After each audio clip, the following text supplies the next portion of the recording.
Assalamualaikum warahmatullahi wabarakatuh. Kami dari kelompok 2 akan mempresentasikan tentang cara pendistribusian obat yang baik di apotik. Perkenalkan, nama saya Raja Tiga. Perkenalkan, nama saya Syarifah Sarah Asila. Perkenalkan, nama saya Nur Intan Nuniati. Perkenalkan, nama saya Nur Zahra. Perkenalkan, nama saya Muhammad Syaugi Abio Khairi. Tugas dan fungsi apotik. 1. Tempat pengabdian profesi seorang apoteker yang telah mengucapkan sumpah jabatan.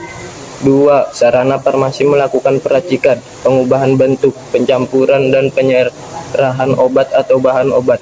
3. Sarana penyaluran perbekalan farmasi yang harus menyebarkan obat yang diperlukan masyarakat secara meluas dan merata. Kegiatan pengelolaan persediaan obat-obatan.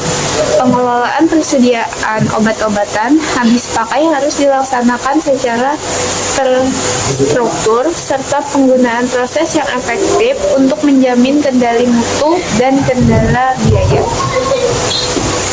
1. Perencanaan. Perencanaan persediaan obat-obatan di apotik berfungsi untuk memprediksi kebutuhan persediaan obat untuk jangka waktu tertentu. Tahap pemilihan obat. Obat dipilih berdasarkan jenis dan memperhatikan pola penyakit, pola konsumsi, pada budaya, serta pola kemampuan masyarakat. Tahap komplikasi pemakaian obat. Komplikasi pemakaian obat adalah rekapitulasi data pemakaian obat di unit pelayanan komplikasi pemakaian kesehatan yang bersumber dari laporan pemakaian dan lembar permintaan obat atau LPO.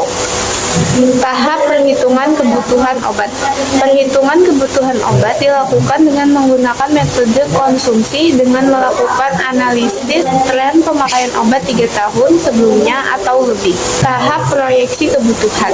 Perhitungan kebutuhan obat yang dilakukan serta komprehensif dengan pertimbangan data pemakaian obat dan jumlah sisa stok pada periode yang masih berjalan. Pengadaan. Pengadaan merupakan kegiatan untuk merealisasikan kebutuhan yang telah dirancanakan dan disetujui.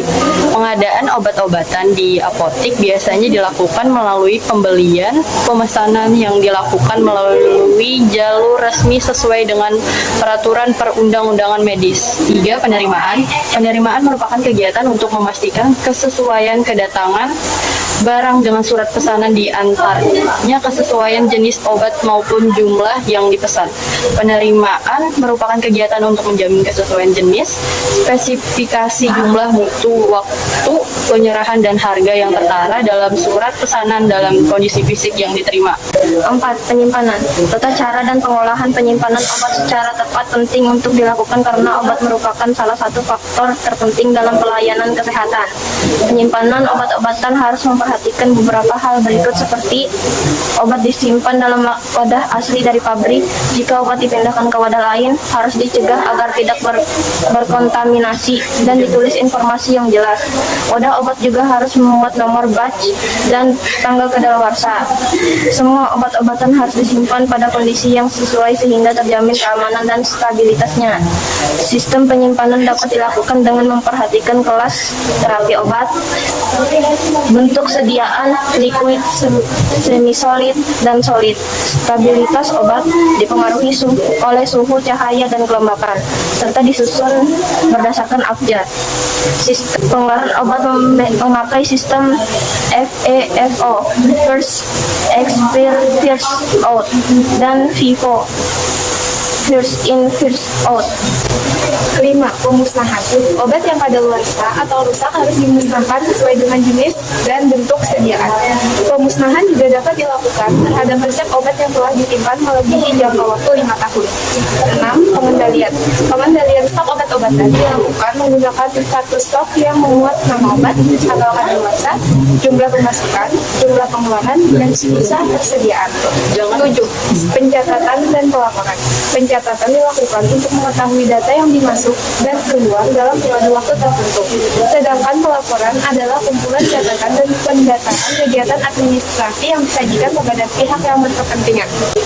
Distribusi apotek. 1. Kesesuaian jumlah obat dengan kartu stok. Tujuan dari parameter ini adalah untuk melihat ketelitian petugas gudang. Hasil presentasi tersebut didapat dengan cara mengambil 10% kartu stok dan dilakukan pencocokan dengan jumlah obat. 2. Sistem penataan gudang. Tujuan dari parameter ini adalah melihat sistem penataan gudang. Hasil presentasi tersebut didapatkan dari hasil wawancara kepada petugas gudang. 3. Presentasi dan nilai obat yang kadaluarsa dan atau rusak.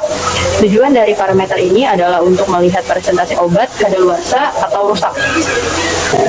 4. Presentasi stok mati parameter.